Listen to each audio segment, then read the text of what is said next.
gray fall-like afternoon in the month of May here at Henry Carr Middle School. Now, if you live in Dublin, Ohio, or you're familiar with the Dublin City school system, no one actually calls it Henry Carr Middle School. Like all the other middle schools in Dublin, the two other ones, they call it Carr Middle School. Just like I'm an alum of Willard Grizzell Middle School, but I call it Grizzell Middle School like everyone else. But anyway, we're standing on hollow ground right here towards the south end zone of the entrance of Carr Middle School Stadium. And here's why there is some historical significance to this place. Back on September 9th, 2010, just hours before the kickoff of the NFL season, when Brett Favre was on the Vikings, taking on Drew Brees and the defending Super Bowl champion Saints down in New Orleans in the aforementioned Superdome. All right, and this is when Brett Favre and Brees were still like in their career, and he went to Brett Favre, of course, used to play for the Packers and went to the Vikings. After the Jets, it's a long saga. But anyway, hours before then, it was Grizzell versus Carr Middle School. You know, the game that everybody in America cared about. Grizzell versus Carr Middle School. And it was right here on the 20-yard line of the south end zone.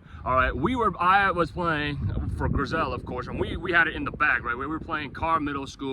We were about to get the upset. No, I wouldn't really call it upset. I believe we were just as talented as they are.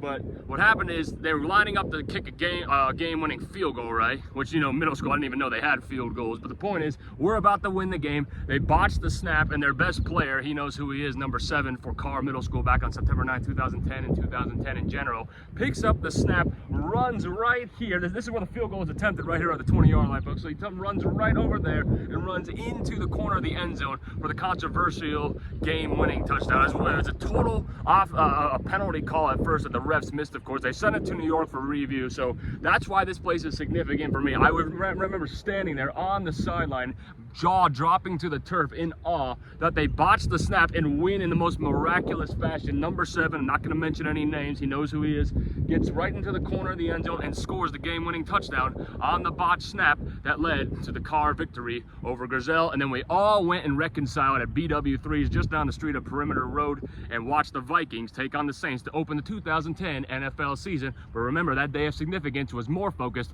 towards the Grizzell versus Carr Epic Showdown.